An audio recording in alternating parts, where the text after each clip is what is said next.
बिस्मिल्लाहिर्रहमानिर्रहीम। अस्सलाम वालेकुम। डियर स्टूडेंट्स, आप कैसे हैं? उम्मीद है आप खैरियत से होंगे।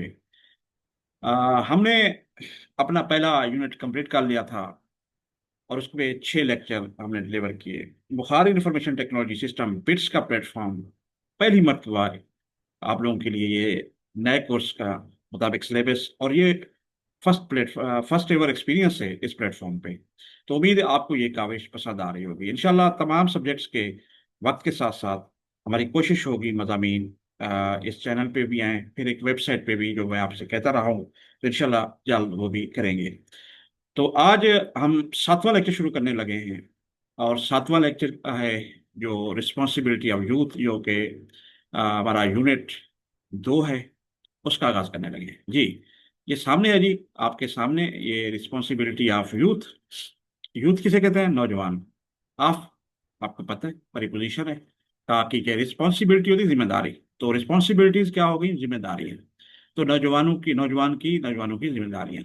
ठीक है जी। नौजवान एज ए, आप इसको प्लुरल लेंगे, नौजवानों की जिम्मेदारियां भी कह सकते हैं। ठीक है जी, नौजवानों की जिम्मेदारियां। तो extracts from the speech of Quaid Azam delivered at the Dhaka university. ठीक है जी, कन्वोकेशन ऑन 24 मार्च 1948। ठीक है जी। अब एग्जैक्ट्स क्या होता है? ये आपका कोई भी इक्तबास होता है जो कि हमने कोई स्पीच या कोई तहरीर, उससे हमने अक्स करना होता है। ठीक है जी। फ्राम प्रीपोजिशन से द स्पीच ऑफ कैद आजम मोहम्मद अली जिन्ना रहमतुल्लाह अलैह की तकरीर, डिलीवर्ड, जो उन्होंने की, डिलीवर की, तकरीर करना, डिलीवर्ड एट, यानी ये करना, eight the Dhaka, Dhaka university, university. Convocation, जो आपको पता है तलीबी असरार सालाना यूनिवर्सिटी में होती है, तो उस यूनिवर्सिटी की कन्वोकेशन थी, तलीमी असनाद की जो आपकी तकरीब होती है सालाना, या कुछ 2 साल बाद मुख्तलिफ यूनिवर्सिटी करती रहती हैं, आप देखते हैं। तो वहाँ पे अच्छा, ऑन 24 मार्च 1948, क्योंकि आप गवर्नर जनरल थे, तो हेड ऑफ स्टेट थे, तो उनको मदऊ किया गया था वाइस चांसलर की तरफ से, तो 1948 में। तो ये इस हवाले से हम कंप्लीट आज से हम स्टार्ट कर रहे हैं कि किस तरह हम करेंगे और इसको लेकर चलते हैं जी। तो सबसे पहले हम अपने मेन उस पे जाते हैं, जो कि ये देखें जी, ये आ गया। ठीक है जी। ये हमारा मेन पेज है जहाँ से ये आगाज हो रहा है जी, प्री रीडिंग। तो ये प्री रीडिंग क्यों लिखते हैं? ताकि आपका जो माइंड है, जहन है, तो उसके लिए वो ओपन कर दें कि क्या क्या आपके पास क्या नॉलेज है आप तक। फिर इसको हंस जब आप पढ़ लेंगे तो फिर आपके पास क्या नॉलेज आएगा। बेसिकली प्री रीड पढ़ने से पहले का ये है। तो क्या लिखते हैं जी, what do you know about the role of youth in the establishment of Pakistan, Pakistan के क्याम में नौजवानों के किरदार को के बारे में आप क्या जानते हैं? What is the colonial era mind set of seeking only government jobs. Colonial era क्या था? आपको पता है ब्रिटिश ने हम पे राज किया 1857, जो जंग आज़ादी थी। तो उसके बाद बरतानिया ने आकर यहाँ पर एक अफसरशाही, क्लर्कशाही और उसको प्रमाण चढ़ाया।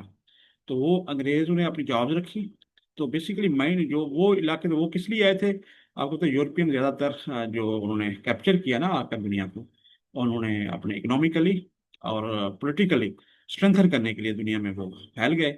और उन्होंने वो अपना राज कायम किया मुख्तलिफ। बरतानिया जिस तरह इधर बरसगीर में रहा, इंडिया में, पाकिस्तान में, जो 1947 में आज़ाद हुए, तो वो कॉलोनियल एरिया था। जो माइंडसेट यही था कि बेसिकली आपका जो निज़ाम है वो एक ब्यूरोक्रेसी शाही बेस्ड हो और क्लर्क निज़ाम पे, और वो एक माइंडसेट आज तक भी हमें मौजूद है। तो इसके बारे में भी कैद आज़म रहमतुल्लाह अलैह की तकरीर में बहुत ही इंपॉर्टेंट बात है, जो उन्होंने 1948 में कहा थी, लेकिन हम आज तक उससे निकल नहीं सके हैं। तो बहुत कुछ डियर स्टूडेंट आप सीख सकते हैं, समझ सकते हैं और अपने फ्यूचर के लिए इन बातों पे अमल करके बहुत पॉजिटिव कर सकते हैं। वो बातें जो उन्होंने आज से 76 साल पहले राउंड अबाउट की थी।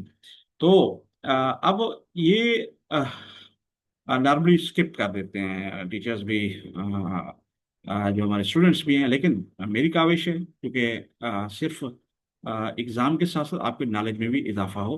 तो कभी भी अगर कोई क्वेश्चन जो कर ले, मे भी एग्ज़ाम में आ भी जाए, ना आए, लेकिन आपको पता हो ये है क्या। ठीक है जी।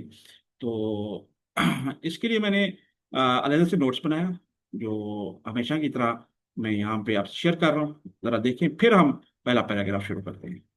ये देखें जी, what do you know about the role of youth in the समय पाकिस्तान? जी, लेक्चर 7 है यूनिट 2 का। आपको मैंने इसकी उर्दू ट्रांसलेशन भी कर दी है। ये देखें, the youth played a better role in the creation of Pakistan. जी, हमारे पास डिजिटल टूल भी मौजूद है, तो क्यों ना हम उससे मुस्तफीद हो जाते हैं और आप उसको सुने। उम्मीद है आपको ये काविश अच्छी लगेगी।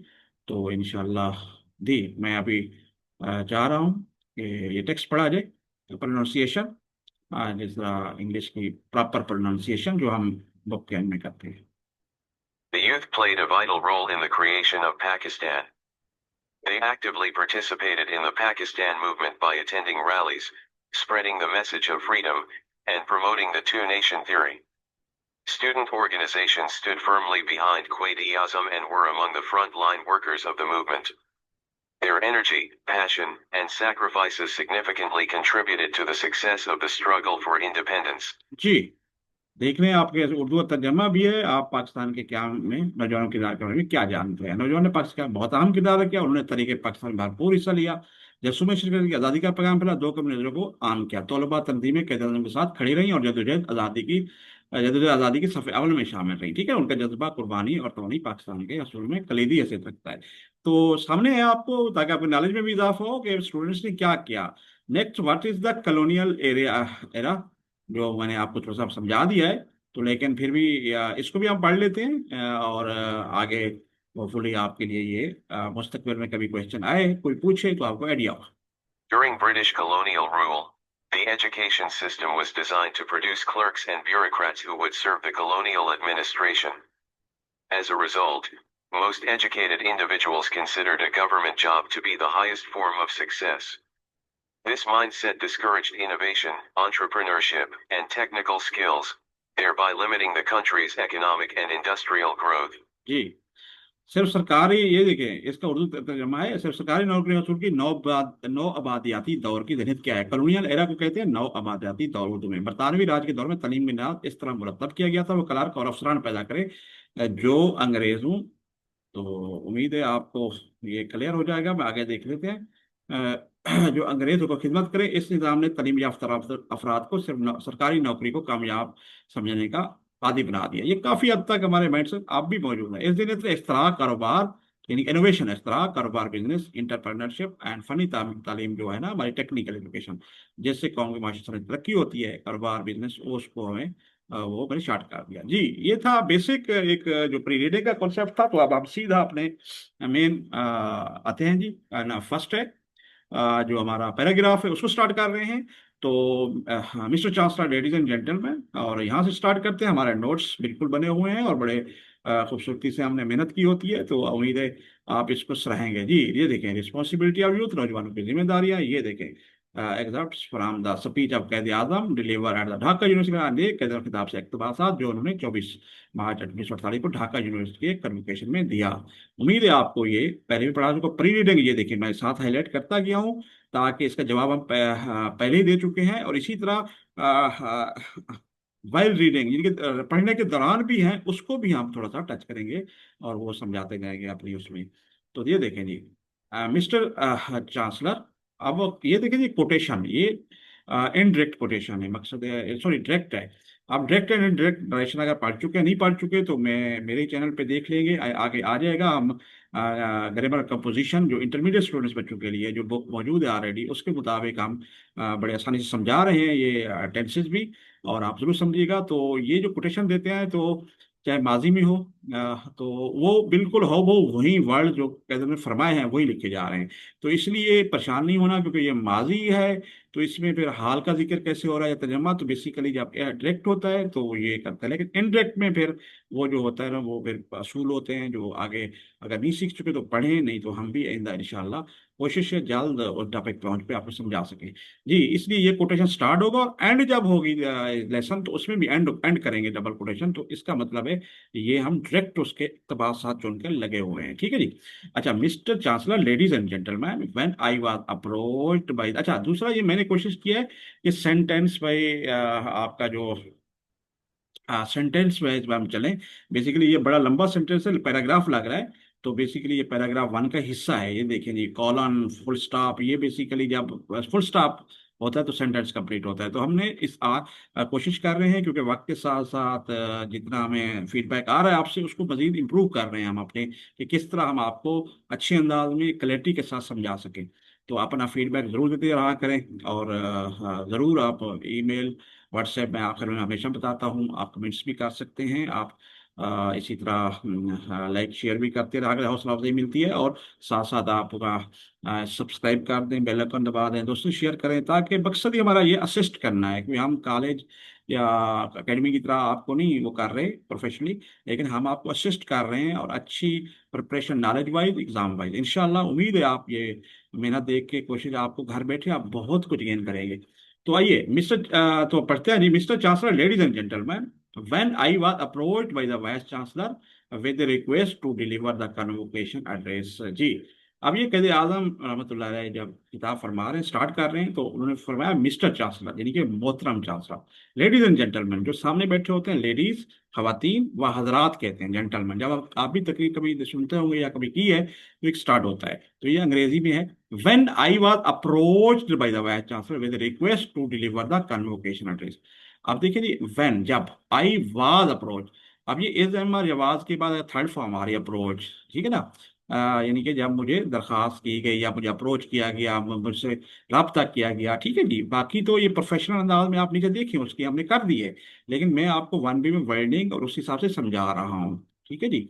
बाई द वाइस चांसलर, यानी कि वाइस चांसलर के जरिए, विद, मतलब विद वैसे आपको पता है प्रीपोजिशन है, ए आर्टिकल है, रिक्वेस्ट दरखास्त, टू डिलीवर, ये इन्फिनेटिव आया हुआ है। डिलीवर माना तकरीब करना या करना जिसे कहते हैं जी। Deliver the convocation address, convocation address खिताब, कन्वोकेशन यानी कि तालीमी जो तकसीम असरात की जो आपका कन्वोकेशन होता है, तकरीब जलसा होता है, तो उस पर एड्रेस करना है, कन्वोकेशन भी कहते हैं। एड्रेस माना खिताब। I made it clear to him, made it clear, मतलब मेड लफ्ज आगे वैसे मेक में बनाना भी है, लेकिन अब यहाँ पर मेड इट क्लियर मैंने वाजे कर दिया या साफ बता दिया, मेड इट क्लियर साफ बता, टू हिम, उन्हें, किन की तरफ इशारा है, प्रपोज, ये आपका प्रोनाउन है, ये बेसिकली चांसलर साहब की तरफ इशारा है, कहते हैं फरमा रहे हैं।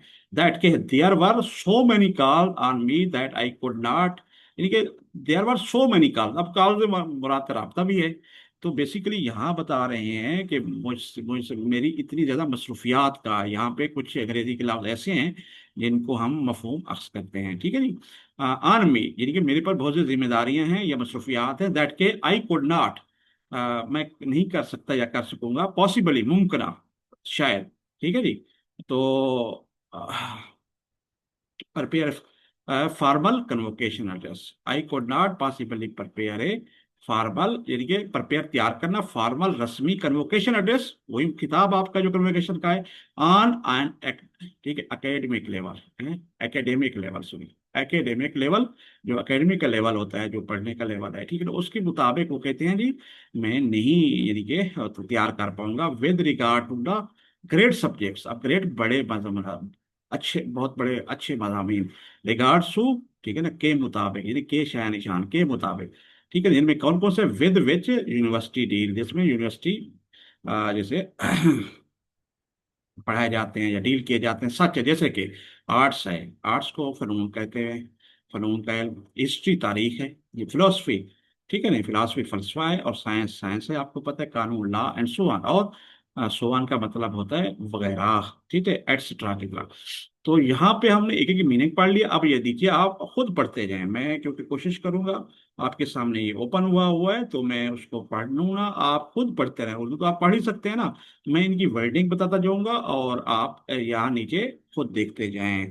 तो उम्मीद है आपको ये काविश ठीक लग रही होगी, ताकि हम टाइम भी बचाएं, क्योंकि लंबी वीडियो भी ज्यादा ना हो, ताकि आपके लिए आसानी हो। ठीक हो गया, अब हम नेक्स्ट पैरा की तरफ चलते हैं।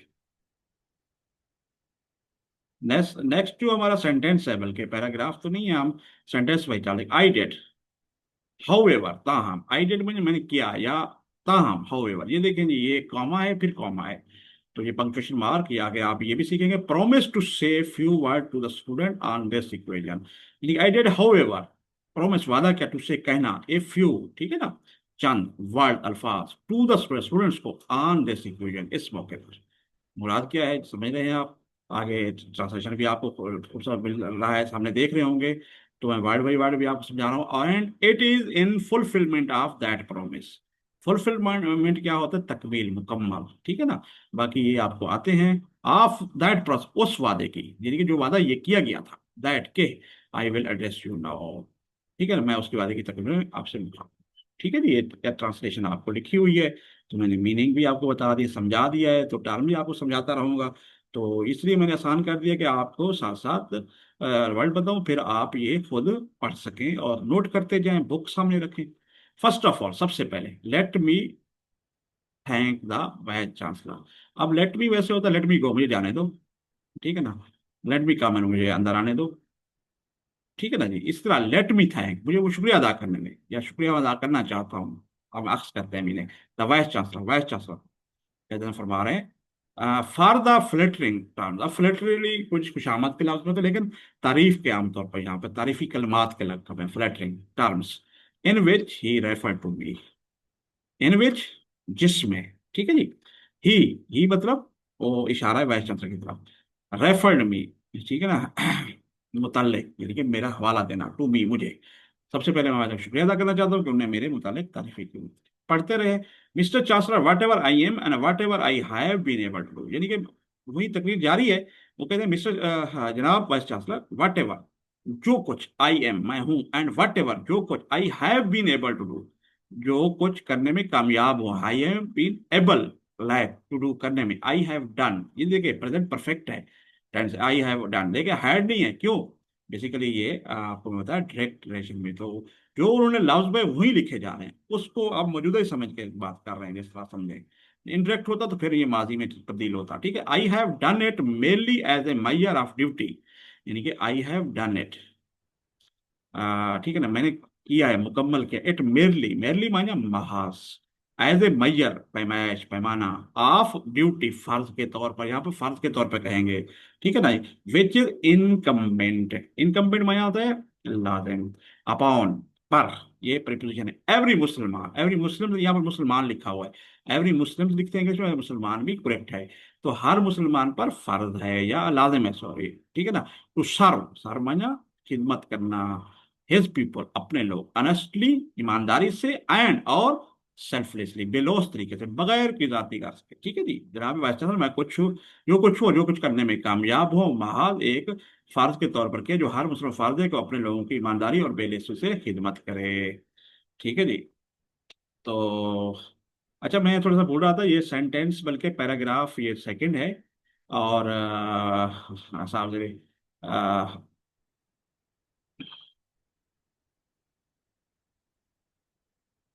तो ये पहला हमने यहाँ पे कंप्लीट किया था पैराग्राफ, और ये दूसरा पैराग्राफ ये कंप्लीट हुआ, अभी तीसरा हम कर रहे हैं।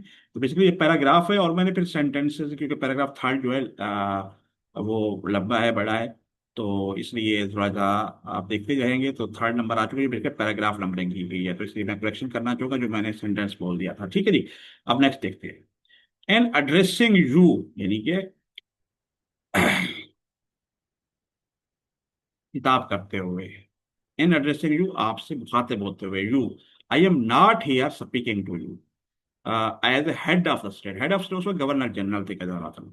तो फरमा रहे हैं कि हेड ऑफ स्टेट के तौर पे नहीं, यानी कि रियासत के सरबराह के तौर पे मैं यहाँ बात नहीं कर रहा, स्पीक माने क्या होता है, बोलना, बात करना, but as a friend, as a friend, दोस्त के तौर पर, लेकिन दोस्त के तौर पर, ये देखेंगे, ये कंजंक्शन आ गया, एंड और as one who has always, ठीक है ना, वो जो, जिसने हमेशा हेल्ड, ठीक है ना, बरकरार रखना या देखना, यू, ठीक है ना, इन अफेक्शन, मोहब्बत में, ठीक है ना, मैं आपसे बतौर रियासत सरबराह नहीं, बल्कि एक दोस्त की हैसियत से मुखातिब, एक ऐसा दोस्त जिसने हमेशा आपको मोहब्बत से देखा, ठीक हो गया जी।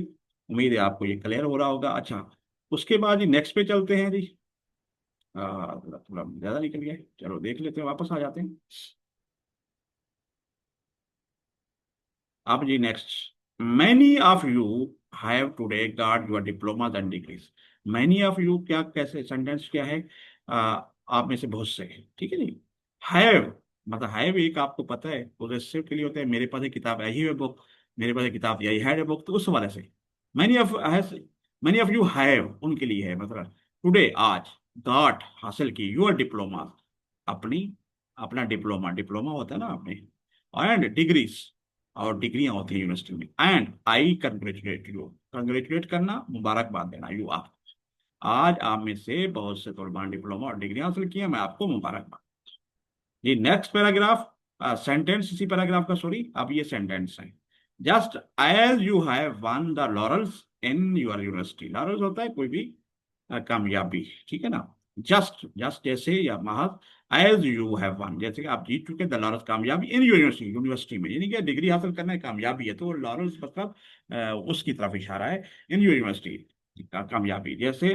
अच्छा, एंड और क्वालिफाइड यूरसेल्फ, और अपने आप को क्वालिफाई किया है, म्यार पर पूरा उतरे हैं तो क्वालिफिकेशन पूरी होती है। सो इसलिए आई विश, मैं ख्वाहिश करता हूँ, मेरी तो ख्वाहिश है, यू ऑल सक्सेस, के आप सब कामयाब, सक्सेस का, इन द वाइडर, वाइडर माना वसीता, एंड लार्जर माना बड़ी, वर्ल्ड दुनिया, दैट के यू विल इंटर, जो आप दाखिल होना, इंटर में, जैसे आपने यूनिवर्सिटी का हासिल की और अपने आप क्वालिफाई किया, वैसे ही मैं आपके लिए वसीतर और बड़ी दुनिया में भी कामयाबी की ख्वाहिश रखता हूँ जिसमें आप दाखिल हों। उम्मीद है आपको ये पैरा भी क्लियर हो गया होगा। तो हम इंशाल्लाह नेक्स्ट की तरफ जा रहे हैं। ये नेक्स्ट हमारा सेंटेंस आ गया है जी, सेंटेंस वाइज हम चल रहे हैं। Many of you have come to the end of your scholastic career, ठीक है ना। अब मैनी ऑफ यू, वही बात मैं बता चुका हूँ, have come to the end, come to the end, मुकम्मल, तकमील होना, ऑफ यूर, यानी कि यूर उन स्टूडेंट्स को बता रहे हैं। स्कॉलिस्टिक कैरियर क्या होता है, तालीमी, स्कॉलिस्टिक, स्कॉलर जिसे होता है ना, तालीमी, स्कॉलिस्टिक कैरियर, तालीमी कैरियर के इख्तिताम की तरफ पहुंच चुके हो। And stand at the threshold of life, जी बहुत इंपॉर्टेंट है। अच्छा, थ्रेशोल्ड ऑफ लाइफ होता है, थ्रेशोल्ड कोई भी आपकी एक लिमिट होती है, ठीक है, किसी आप एन मौके पे पहुंच चुके होते हैं, पीक पे, ठीक है जी। आप मतलब किसी, ये एक आपने याद रखें, जब आप इक्विपमेंट है या कोई भी है, कहते हैं जी ये इसमें इतना है, एक लिमिट इसकी इतने तक है, इतने थ्रेशोल्ड तक पहुंचता है फिर ये ट्रिप कर जाएगा कोई इक्विपमेंट, अगर इसी तरह थ्रेशोल्ड ऑफ लाइफ का क्या बात है, धाना कहेंगे इसको, लाइफ, लाइफ जिंदगी का धाने पर, यानी कि, और and stand at the threshold of life, और अमली जिंदगी का, यानी कि उन्हें धाने पे पहुंच चुके हैं या जिंदगी के, अनलाइक, ठीक है ना, अनलाइक होता है बरक्स, ठीक है ना। यूआर प्रीडेसेसर्स, प्रीडेसेसर्स क्या होते हैं, जो आपके पुराने आबा अजदाद के भी वैसे कहते हैं प्रीडेसेसर, इधर मुराद है जो पहले स्टूडेंट्स यहाँ से डिग्रियां लेके गए होंगे, काफी पुराने भी होंगे, रिसेंटली साल दो से पहले भी गए होंगे, तो उनके बारे में बता रहे हैं, प्रीडेसेसर्स। यू फॉर्चुनेटली, खुशकिस्मत, leave this university to enter life, यानी कि फॉर्चुनेटली, खुशकिस्मत, लीव छोड़ना, दिस इस यूनिवर्सिटी को, टू इंटर, ये इन्फिनेटिव का इस्तेमाल है, इंटर दाखिल होने के लिए, लाइफ जिंदगी में, अंडर ए सॉवरन, मकसद सॉवरन माते है तो अंडर में, माते तो नीचे भी होता है, सॉवरन आजाद, इंडिपेंडेंट माना आपका क्या है, खुद मुख्तियार, स्टेट, रियासत, of your own, of your अपनी। देखिए आप में से बहुत से लोग अपने रास्ता में पहुंच चुके हैं और आप अपने जिंदगी दाने पर खड़े हैं, बस खुशकिस्मत यूनिवर्सिटी को छोड़कर आप अपने पेशरों कहेंगे जो आपके प्रीडिसेसर थे, कि बरक्स एक खुद मुख्तियार आजाद रियासत में कदम रख रहे हैं। उम्मीद है आपको ये भी क्लियर हो गया होगा कॉन्सेप्ट। मैं कोशिश कर रहा हूँ बड़े इजी वे में सेंटेंस वाइज चला रहा हूँ। तो आप में से बहुत से लोग अपने तलीमी करियर के एग्जाम पर पहुंच चुके हैं, ये हम कर चुके हैं। अब हम नेक्स्ट देखते हैं। नेक्स्ट जो पैराग्राफ है, इट इज नेसेसरी, ठीक है जी, वो कहते हैं इट इज नेसेसरी, ये जरूरी है, या ये जरूरी है, दैट के you and your other fellow student, आप और आपके साथी तालिब इल्म, ठीक है जी, फुल्ली, मुकम्मल, अंडरस्टैंड, समझना, इम्प्लीकेशन, नतायज, असरात, ऑफ द, ताकि के दी, आपको तो डेफिनेट रेडिकल है, रेवोल्यूशनरी, रेवोल्यूशनरी के इनकलाबी, चेंज, तब्दीली, क्योंकि जो इनकलाबी था ना, तब्दीली के पाकिस्तान का बनना, एंड दैट के टुक प्लेस, ये सेकंड फॉर्मेट की प्लेस, वकू पजीर होना, रोनमा होना, ऑन पर the birth of Pakistan, Pakistan की पैदाइश पर, ठीक है जी। तो एक मखसूस वाक़या था इसलिए दी लाग गया इसका आर्टिकल, ठीक है जी। देखिए ये जरूरी है कि आप और आपके साथी तलबों को ऐसे इनकलाबी तब्दीली का साथ पूरी तरह समझे जो पाकिस्तान के क्याम के साथ रूनुमा हुई। अच्छा, अब मैंने सावजरे आप देखते होंगे साथ साथ लिखा हुआ है कि वाइल रीडिंग, ठीक है ना जी, आपके पास एक कोने में है, मैं बुक की तरफ चलता हूँ, तो आप देखते जाएं तो आपको क्लियर हो जाएगा कि क्या मैं कहना चाह रहा हूँ। मैं इसलिए उसमें ऐड कर दिया नोट्स में, ये देखें, while reading what expectation does कैद आजम है from the youth after independence, ठीक है जी। तो इंडिपेंडेंस के बाद यूथ से क्या उम्मीद थी कैद आजम को, तो ये देखिए, आजादी के बाद क्या नौजवान से क्या तवक्को रखते थे, ये है वो है, ठीक है ना। तो और साहब जरिए आपको पता है आज़ादी के बाद वो डिलीवर कर रहे हैं, और तकरीर में सब कुछ मौजूद है कि वो बड़ी उम्मीद रखते थे कि क्या करें, अपनी तालीम पे फोकस करें, एजुकेशन पे करें, मेहनत करें, ईमानदार रहें और हार्ड वर्क करें, और इसमें वतन अजीज के लिए और अपने वालिदैन के साथ मुखलिस रहें, माशरे के साथ, पाकिस्तानी के साथ, तो सब कुछ वो यही तवक्को रखते थे। तो ये वाइल रीडिंग जो है ना, ये क्वेश्चन किया गया था, तो उसके हवाले से आप अपनी समझ बूझ आप रखते होंगे, तो मैंने यहाँ तो ऐड कर रहा हूँ। तो शायद हो सकता है बहुत से टीचर साहबान वैसे मिस कर देते हूँ, लेकिन मेरे ख्याल में एक एक चीज मैं चाह रहा हूँ नॉलेज भी आपको मिलता रहे। सो अगला फिर टेंस है इसके साथ, वो या broken the shackles of slavery. Shackles बने होते हैं जंजीर, और स्लेवरी क्या, गुलामी। ब्रोकन तोड़ देना, हैव ये पास्ट, ये प्रेजेंट परफेक्ट टेंस होता है, तीसरी पार ब्रेक में तोड़ना, ठीक है ना। We are now a free people, ये सेंटेंस खत्म नहीं हुआ क्योंकि ये आपका सेमीकोलन आ रहा है, punctuation. We are now a free, free में आजाद पीपल, लोग, हमने गुलामी की जंजीर को तोड़ दिया, अब हम एक आजाद कौम हैं। Our state is our own state, ठीक है ना जी। स्टेट माने रियासत होती है, ओन माने अपनी, हमारी रियासत हमारी अपनी है। लेकिन जी छोटे छोटे सेंटेंस आ गए हैं, तो मैंने छोटे छोटे सेंटेंस को भी आप लोगों के लिए कवर किया हुआ है, तो उम्मीद है आपको ये कावेज अच्छी लग रही होगी। हाँ। Our government is our own government, हमारी हमारी अपनी है। वो उसी तरह ऑफ द पीपल, लोगों की, of the people, responsible to the people of state, government state के यानी कि जो रियासत के लोगों की जिम्मेदार है, and working for the good of the state, यानी कि रियासत, जो हुकूमतें आती है, रियासत एज ए होल बहुत सा एक वर्ड है, लेकिन जो हुकूमत होती है हमेशा वो स्टेट की गुड वेलफेयर के लिए भी, मकसद गुड के लिए, अच्छाई के लिए काम कर रही होती है। हमारी हमारी अपनी है, आवाम की है, रियासत की आवाम के लिए जिम्मेदार है, और हमारी रियासत की भलाई के लिए काम कर रही है, ठीक है। फ्रीडम, आज़ादी जिसे हम कहते हैं। हाउएवर, ताहम, डज नॉट मीन, मतलब नहीं है, मीन मान डज नॉट मीन मतलब नहीं है, लेसांस, ताहम आज़ादी का मतलब लेसांस नहीं है। मतलब लेसांस क्या है कि ये नहीं है कि आप आज़ाद हैं जाकर बस जैसा आए वो करते रहें, लेकिन आपने कुछ इकदार को भी फॉलो करना होता है, और कानून लाज को भी फॉलो करना होता है, ठीक है जी। इसका काफी इशारा है लाइसेंस का, ये वो लाइसेंस नहीं है जो आम है, ये इससे नतीजा अक्स करें आप, ठीक है जी। अच्छा, it does not mean that you can now behave just as you please and do what you like, देखिए जी, इसका मतलब ये नहीं है, वो कहते हैं कि you can now behave, behave माना अपना रवैया जो है अख्तियार करें, जस्ट ऐसा, एज यू प्लीज जो जैसा चाहें, मतलब ऐसा नहीं, and do what you like, और वो करें जो चाहते हैं, लाइक उन्हें पसंद करें, इर्रेस्पेक्टिव के बरक्स या नजरअंदाज, इर्रेस्पेक्ट ऑफ द इंटरेस्ट, ठीक है ना, ऑफ अदर पीपल, लोग दूसरे लोगों को नजरअंदाज करना या दूसरों के कतई नजर ऑफ स्टेट या रियासत के, वही चीज़ है, लोगों का भी ख्याल रखना है, आपकी एक लिमिट्स होती है ना, हर जगह आपने क्रॉस नहीं करनी। इसी तरह रियासत का लाज कानून भी होता है। आज़ादी का मतलब ये नहीं कि दूसरे लोगों या रियासत को नजरअंदाज करते हो, आप जो चाहे करें, ठीक है जी। एक ग्रेट रिस्पॉन्सिबिलिटी, बड़ी जिम्मेदारी, अजीम जिम्मेदारी, रेस्ट मसन, ऐद होना, यू आप पर, एंड ऑन द कंट्रेरी, और बरक्स यानी कि मुखालफत में जो कंट्रेरी लफ्ज होता है, contrary, no more than ever, और सबसे ज्यादा, मोर देन एवर पहले की निस्बत ज्यादा, इट इज नेसेसरी, ये जरूरी है, फॉर अस हमारे लिए, टू वर्क काम करना, एज यूनाइटेड यानी कि मुत्तहद होकर, एंड डिसिप्लिन और मुनज़्ज़म नेशन कौम, ठीक हो गया। अब आप पर एक अजीम जिम्मेदारी आयद होती है, इसके बरस हमारे लिए कहीं ज्यादा जरूरी है कि एक मुत्तहद और मुनज़्ज़म कौम की, मुनज़्ज़म कौम के हिसाब से काम करें, ठीक है जी। अब हम नेक्स्ट जा रहे हैं जी, ये हमारे सेंटेंस है, अभी पैराग्राफ तीसरा ये बड़ा है, अभी हम चला रहे हैं। What is now required of us all as constructive spirit, ठीक है ना। सेपरेट चाहिए, जो सेपरेट चाहिए हमारा, वो हमारा जज्बा होता है, ठीक है जी। What is now required, required का जरूरत है, ऑफ अस हम हमसे, ऑल असाल तमाम से, इज है कंस्ट्रक्टिव में तामीरी, सेपरेट क्या होता है, स्पिरिट जज्बा, सेपरेट रूह को भी कहते हैं, एंड और नॉट द मिलिटेंट सेपरेट, मतलब अस्करियत पसंद आना, जंगजुआना जज्बा, ऑफ ताकि क्या है, दी डेज देन व्हेन, जब, वी वर, उन दिनों की जिक्र है, वी वर फाइटिंग हम लड़ रहे थे, फॉर आवर फ्रीडम अपनी आजादी के लिए।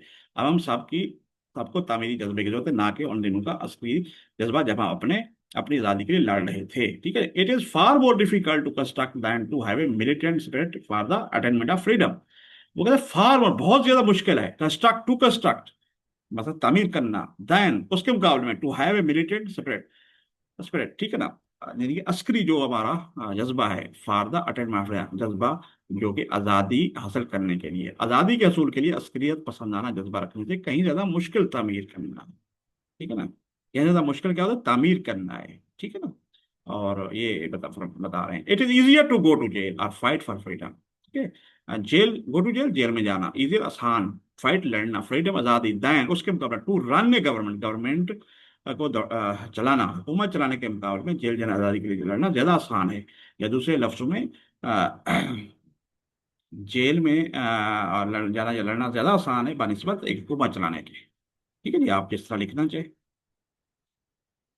अच्छा जी, अब आ गया लेट मी टेल, मुझे बताने दें, यू समथिंग, या मैं आपको बताना चाहता हूँ या बताता हूँ, something of the difficulty, something कुछ ऑफ डिफिकल्टी, मुश्किलात के बारे, दैट के वी हैव ओवरकम, हम गालिब आ चुके हैं, have come as a present perfect है, एंड और ऑफ द डेंजर, और खतरे, दैट स्टिल लाई अहेड, जो कि सामने हैं, लाई अहेड, जो पड़े हुए हैं, या लाई अहेड आगे हैं, सामने हैं।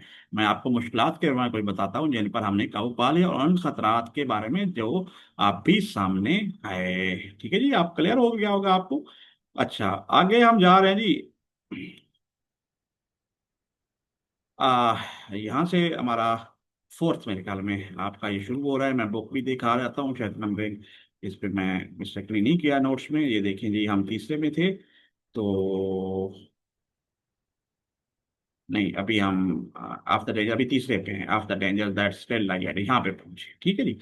तो अभी लंबा पैराग्राफ है, मैंने बताया लेक्चर शायद आज लंबा हो जाए, लेकिन खैर आपको समझाना भी है।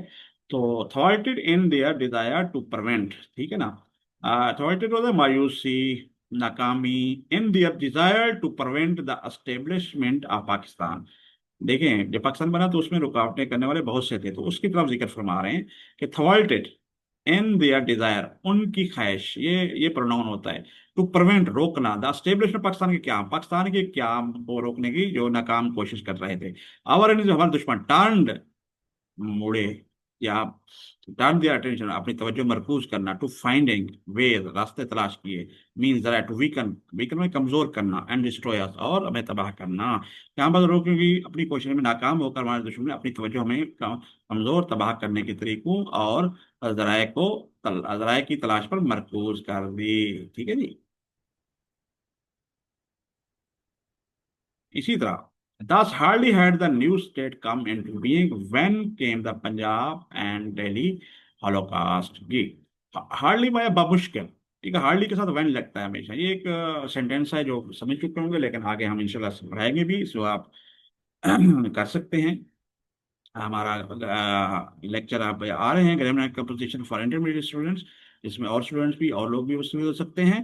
तो hardly had the new state come into being, had the new state come into being का मतलब क्या है, वजूद, मार्ज वजूद में आना, मुश्किल ही, यानी कि वो मार्ज वजूद में आई रियासत, ठीक है ना। व्हेन, जब, came the Punjab and Delhi holocaust, holocaust का जिक्र है 1941 से 45 की, जब दूसरी जंग अजीम हुई थी, जो यूरोप में खासतौर पर यहूदियों का कत्लेआम हुआ था, हिटलर और ये सारे मशहूर हैं, हॉलोकास्ट के नाम से जाना जाता है। तो उसको आम इन जनरल भी लिया जाता है कि कत्लेआम इसका मतलब होगा। चुनाचे जैसे ही नई रियासत वजूद में, पंजाब और दिल्ली में कत्लेआम का सिलसिला शुरू हो गया। थाउजेंड्स ऑफ मैन, यानी कि मैन, मैन की यहाँ प्लूरल फॉर्म है मैन, ठीक है ना, मैन सिंगुलर होता है, वुमेन इसी तरह, चिल्ड्रन, बच्चे, ठीक है ना, यानी कि बच्चे, चिल्ड्रन की तादाद, हजारों की तादाद, वर मर्सीलेसली, इसलिए बचड़, बुचड़, बुचड़ माना ज़िबह कर देना, एंड मिलियन, और लाखों की तरफ, वर 1 मिलियन 10 लाख के बराबर, मिलियन लाख की तरफ, वर्स अपरूटेड, उखाड़ दिए गए या बेदखल कर गए, फ्रॉम देयर होम, घर से, अपने घर से, हजारों मर्द औरतें बच्चे बेरहमी से कत्ल कर दिया, लाखों को उनके घर से बेदखल कर। ठीक है जी, उम्मीद है आपको ये क्लियर हो रहा होगा। और फिर आगे चलते हैं जी। Over 50 lakhs of these arrived in Punjab within matter of weeks, ठीक है ना। अब ओवर 50 lakhs, 50 लाख से ज्यादा, ऑफ दीज की तरफ ये प्रोनाउन इशारा है जो हमारे रेफ्यूजीज है, या जो वो थे, इन द पंजाब, पंजाब में, विद इन, यानी कि उस लिमिट में, ये मैटर ऑफ वीक्स, हफ्ते या चंद हफ्तों में, यानी कि मैटर ऑफ वीक, चंद हफ्ते, इनमें से 50 लाख से ज्यादा लोग चंद हफ्तों में पंजाब पहुंचे। The care and rehabilitation of station of these unfortunate refugees.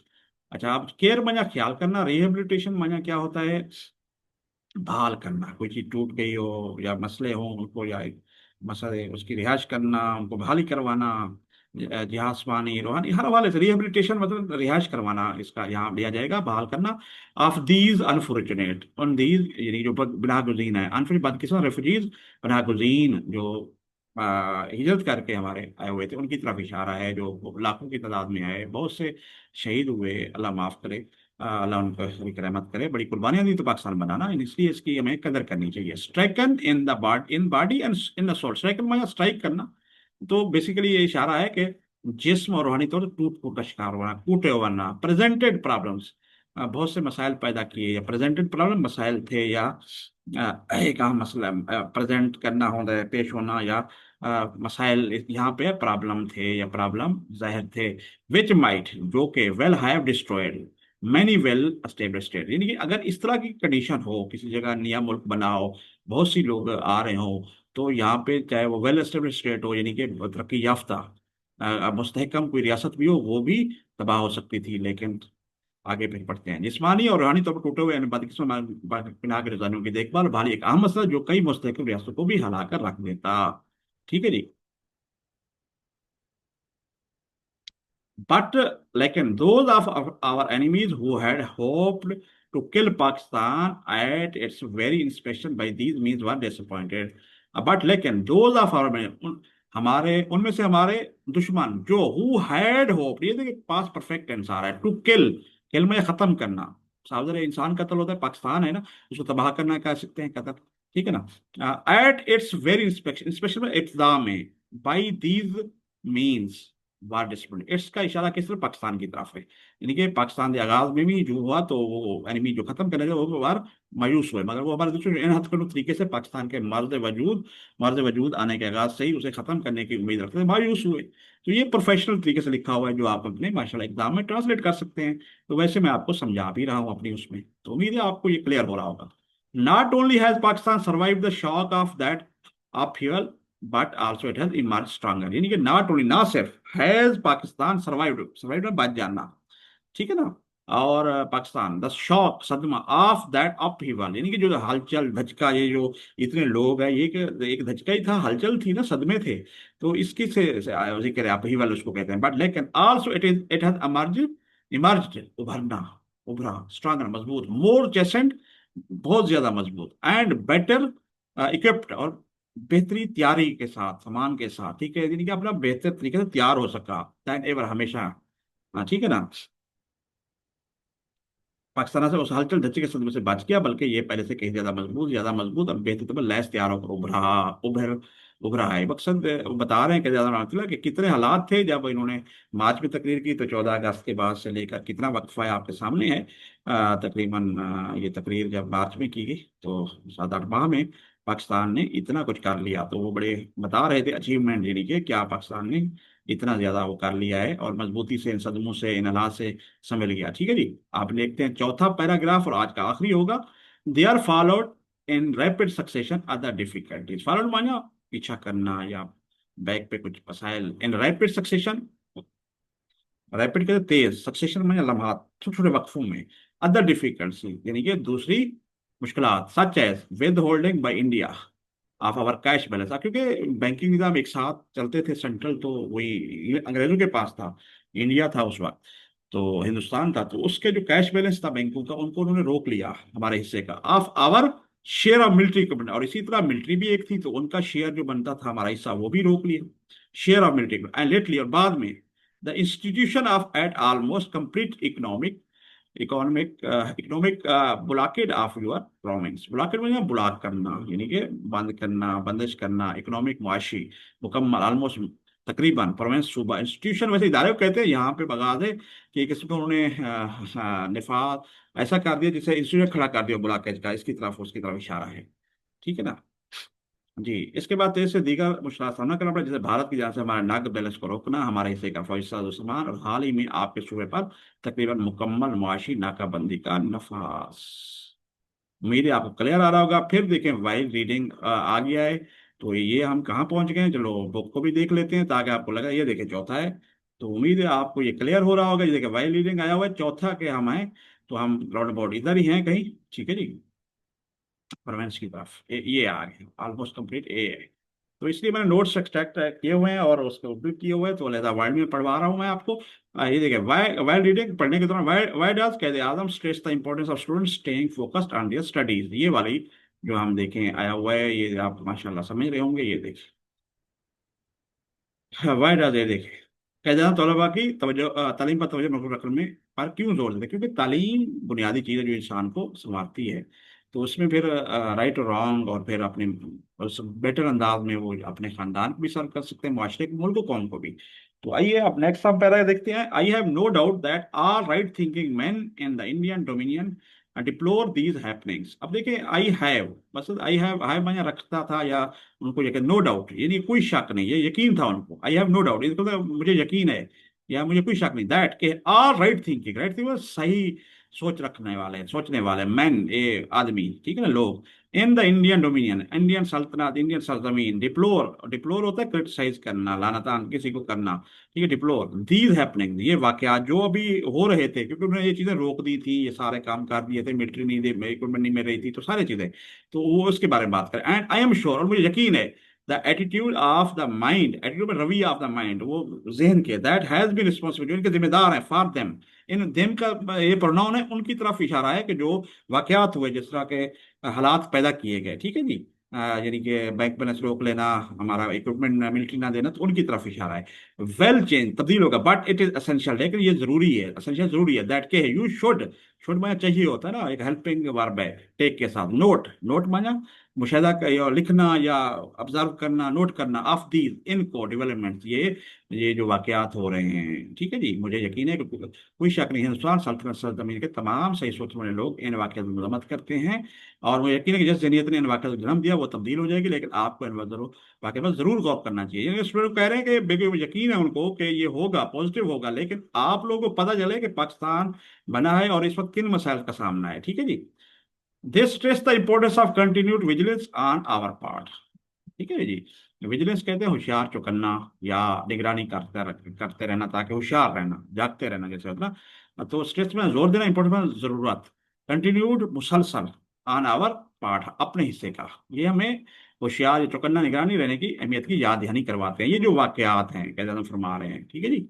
Your main occupation should be in fairness to yourself, अब वो स्टूडेंट्स को बता रहे हैं, अब आपका पर्पज मेन क्या है, योर मेन, अहम, ऑक्यूपेशन वैसे पेशे को कहते हैं, कारोबार को कहते हैं, लेकिन यहाँ पर काम है, काम के लफ्ज होगा, शुड भी, होना चाहिए, इन फेयरनेस, फेयरनेस में साफ गोई या इंसाफ के लफ्ज भी आते हैं, टू योर सेल्फ, अपने आप को, ठीक है ना, ये पोजेसिव फॉर्म होती है आपकी प्रोनाउन की, जो यू यू है, यू आर, यूएस, ठीक है ना, ये यूर सेल्फ है, ये रिफ्लेक्सिव फॉर्म है, sorry, in fairness to your parents, fairness माना अपने वालिदैन के साथ, अपने, पहले तो अपने आप के साथ इंसाफ रखो, फिर पेरेंट्स के साथ, इंडीड, और बिल्कुल यकीनन अपनी स्टेट रियासत के साथ, to devote your attention solely to your studies, solely तन तनहा जिसे कहते हैं, ठीक है, फोकस करना, अटेंशन, तवज्जो, डिवोट, वक्फ करना, स्टडीज, तालीम पर, आप अपना, आपका असल का अपने आपके साथ इंसाफ, फेयरनेस है, वैसा फेयरनेस है, और यकीन और रियासत के साथ भी इंसाफ करते हुए सिर्फ और सिर्फ अपनी तालीम पर, सिर्फ और सिर्फ सोलली, ठीक है जी।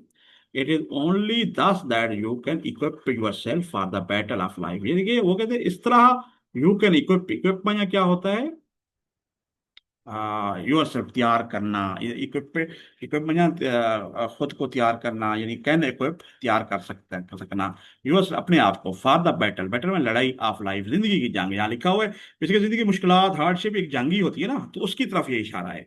तो लाइज अहेड ऑफ यू, जो आपके सामने पड़े हुए हैं, यानी कि मुस्तकबिल में आएंगे, अल्लाह ही जानता है, तो उसके लिए तैयार करता करता है, हर इंसान को अपनी तैयारी करनी होती है, ठीक है जी।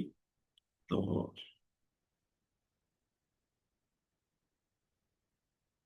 अच्छा, आगे जी पैराग्राफ है, only thus you will be an asset and source of strength, यानी कि ओनली दस, सिर्फ उसी तरह, will you be an asset, आप एक एसेट, सरमाया होंगे, will be asset, and a source, और जरिया ऑफ स्ट्रेंथ, ताकत का जरिया, एंड ए प्राइड, फखर, टू यूर स्टेट, अपनी रियासत का, सिर्फ उसी तरह आप अपनी रियासत के लिए एक असासा, ताकत का जरिया और काबिल फखर बन सकते हैं। बेसिकली ये रवानी से जब पढ़ेंगे तो बड़ा इंटरेस्टिंग और मजा आएगा, जब समझ आती है तो इंग्लिश में पढ़ते जाएंगे तो मीनिंग आते रहेंगे। तो अभी तो हम एक निचोड़ निचोड़ एक एक सेंटेंस करवा रहे हैं, ठीक है ना, जब जोड़ेंगे तो आपको पता लगेगा कि कैद आदम रहमतुल्लाह है कि कितनी बड़ी बातें और बड़े जामे अंदाज में उन्होंने की थी, जो हमारे आज तक भी अगर हम सही समझे अमल करें तो बहुत कुछ है उसमें, बतौर पाकिस्तानी और बतौर मुसलमान भी और बतौर इंसान भी। ओनली 10, वो कहते हैं सिर्फ उसी तरह। कैन यू असिस्ट, असिस्ट मानिए आपने किसी का जैसे असिस्टेंटशिप देनी है, यानी किसी की रहनुमाई करना, it in solving the great social and economic problems. Assist it, it वजह रियासत की तरफ ये प्रोनाउन है, इन सॉल्विंग हल करना, द ग्रेट सोशल बड़े सोशल समाजी, एंड इकोनॉमिक क्या होता है आपकी माशी प्रॉब्लम मसाइल, दैट कन्फ्रंटेड सामना करते हैं जो होते हैं, एंड अच्छा एंड और इनेबल, एनेबल माना काबिल बनाना, इट टू रीच, रीच माना पहुंचाना, इट्स इसे, डेस्टिनेट, डेस्टिनेट क्या होता है मंजिल गोल, डेस्टिनेट गोल जो अक्सर मकसद है, अमाउंट के दरमियान, एक होता है बिटवीन दो के दरमियान, amount books left, the most progressive, बहुत प्रोग्रेसिव में तरक्की याफ्ता या तरक्की पसंद, मोस्ट यहाँ एडजेक्टिव की तीसरी जो आपकी डिग्री है, ठीक है ना, गुड मोर बेस्ट, जैसे अपने कहते हैं ना जी, मोर के बाद मोस्ट होता है, ठीक है ना, बेटर मोर मोस्ट, ठीक है जी। प्रोग्रेसिव तरक्की, एंड स्ट्रॉन्गेस्ट क्या होता है जी, मजबूत तरीन, नेशंस, कौम अकवाम ऑफ द वर्ल्ड, दुनिया की, सिर्फ उसी तरह आप उसको दरपेश बड़े समाजी और इक़्तिसादी मसले हल में मदद कर सकते हैं और उसे दुनिया की सबसे तरक्की पसंद और मजबूत तरीन कौमों की मंजिल तक पहुंचा सकते हैं, ठीक है जी। तो ये था हमारा आज का लेक्चर। ये देखें जी, बुक देख लेते हैं, ये चौथा पैराग्राफ, ये देखें जी यहाँ पे, ये हमने कंप्लीट किया। इंशाल्लाह नेक्स्ट लेक्चर हमारा होगा पांचवा। यहाँ से हम शुरू करेंगे। जो पैराग्राफ है आज हमने थारली इसको पढ़ लिया हुआ है, और उम्मीद है आपको ये सिलसिला काविश अच्छी लगी होगी। थोड़ा सा लेंथी तो हो गया, लेकिन क्योंकि आपको समझाना भी जरूरी है ताकि आपको टर्म्स हैं, जो कॉन्सेप्ट है वो क्लियर भी हो और सब आप कर भी सकें। तो अब हमारी कोशिश है कि इसकी जो प्रोनाउंसिएशन है सही तरह, जिस तरह का हमारा तरीका है वो भी हम करें, क्योंकि हम वो मिस ना करें। 2-3 मिनट का काम है, आप अपनी बुक सामने रखें, और सामने वैसे टेक्स्ट बुक भी मैं ओपन कर लेता हूँ, तो आप उसको खोल के रखें सामने, और ये बुक खुली हुई है आपकी, और तो आपको मैं अभी टूल की, डिजिटल टूल की मदद से जो कि अवेलेबल होते हैं, तो उसकी वजह से बिल्कुल जिस तरह हम किस तरह कर सकते हैं तो वो भी कर रहे हैं, ताकि हमने अगर कोई गलती की है, मैंने पढ़ने में गलती की है या आपको मसला हो रहा है वर्ड की प्रोनाउंसिएशन में, वो आसानी हो, ताकि हमारा मकसद भी यही है कि आप सही अंग्रेजी बोल सकें, समझ सकें, नॉलेज भी हासिल करें, और साथ साथ आप सही बोलना भी सीखें। तो देखें, हम अब इसको रीड आउट कराते हैं स्टार्ट से, तो 2 मिनट हम सुनते हैं मेरे। Responsibilities of Youth. Excerpts from the speech of Quaid-e-Azam delivered at the Dhaka University Convocation on March 24, 1948. Pre-reading. What do you know about the role of youth in the establishment of Pakistan? What is the colonial-era mindset of seeking only government jobs?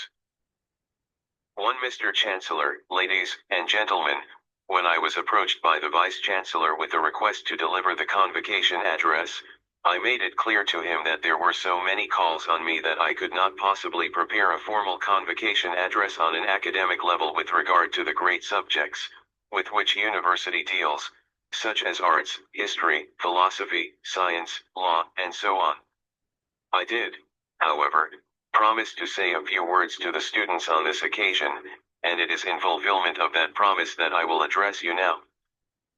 2. First of all, let me thank the Vice-Chancellor for the flattering terms in which he referred to me.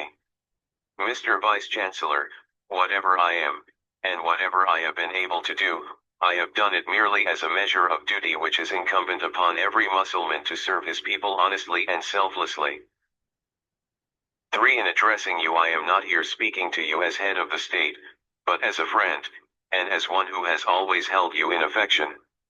Many of you have today got your diplomas and degrees, and I congratulate you. Just as you have won the laurels in your university and qualified yourselves, so I wish you all success in the wider and larger world that you will enter. Many of you have come to the end of your scholastic career and stand at the threshold of life. Unlike your predecessors, you fortunately leave this university to enter life under a sovereign, independent while reading state of your own. It is necessary that you and your other fellow students fully understand the implications of the revolutionary change that took place on the birth of Pakistan. While reading, what expectations does the Quaid-e-Azam have from the youth after independence? We have broken the shackles of slavery. We are now a free people. Our state is our own state. Our government is our own government, of the people, responsible to the people of the state and working for the good of the state. Freedom, however, does not mean license. It does not mean that you can now behave just as you please and do what you like, irrespective of the interests of other people or of the state. A great responsibility rests on you and, on the contrary, now more than ever, it is necessary for us to work as a united and disciplined nation. What is now required of us all is constructive spirit and not the militant spirit of the days when we were fighting for our freedom. It is far more difficult to construct than to have a militant spirit for the attainment of freedom. It is easier to go to jail or fight for freedom than to run a government. Let me tell you something of the difficulties that we have overcome, and of the dangers that still lie ahead. Thwarted in their desire to prevent the establishment of Pakistan, our enemies turned their attention to finding ways and means to weaken and destroy us. Thus, hardly had the new state come into being when came the Punjab and Delhi Holocaust. Thousands of men, women, and children were mercilessly butchered and millions were uprooted from their homes. Over 50 lakhs of these arrived in the Punjab within a matter of weeks. The care and rehabilitation of these unfortunate refugees, stricken in body and in soul, presented problems, which might well have destroyed many a well-established state. But those of our enemies who had hoped to kill Pakistan at its very inception by these means were disappointed. Not only has Pakistan survived the shock of that upheaval, but also it has emerged stronger, more chastened and better equipped than ever. For there followed in rapid succession other difficulties, such as withholding by India of our cash balances, of our share of military equipment and lately, the institution of an almost complete economic blockade of your province. While reading, why does Quaid-e-Azam stress the importance of students staying focused on their studies? I have no doubt that all right-thinking men in the Indian Dominion deplore these happenings, and I am sure the attitude of the mind that has been responsible for them will change, but it is essential that you should take note of these developments. They stress the importance of continued vigilance on our part. Your main occupation should be in fairness to yourselves, in fairness to your parents, and indeed in fairness to the state, to devote your attention solely to your studies. It is only thus that you can equip yourselves for the battle of life that lies ahead of you. Only thus will you be an asset and a source of strength and of pride to your state. Only thus can you assist it in solving the great social and economic problems that confront it and enable it to reach its destined goal among the most progressive and strongest nations of the world. जी, आपने सुन लिया है। उम्मीद है आपको ये तमाम काविश अच्छी लगी होगी, और ये हमने आपको ये सारी डिटेल कोशिश की है। हमेशा की तरह आपको कोशिश की है कि वन बाई वन समझाया जाए, जो जो इम्पोर्टेंट चीज़ें हैं वो पढ़ाई जाएं और उनकी रीडिंग की जाए। तो उम्मीद है आपको ये हमारी काविश पसंद आई होगी। तो इंशाल्लाह अभी नेक्स्ट जो लेक्चर होगा, 8th लेक्चर, इसका अगले 5 से हम शुरू करेंगे। तो आखिर में वही आपका कॉन्टैक्ट नंबर जो व्हाट्सएप है मेरा 032059664143, 0320 आप इस पे कोई व्हाट्सएप करके पूछ सकते हैं। क्वेश्चन हो या किसी हवाले से, इस हवाले से मुतल्लिका बात हो तो कर सकते हैं। इसी तरह आप बुखारी बिट्स भी, जो कि ARIBITS@gmail.com, इस पे भी ईमेल कर सकते हैं। तो अभी हम इजाजत चाहते हैं। फी अमान अल्लाह।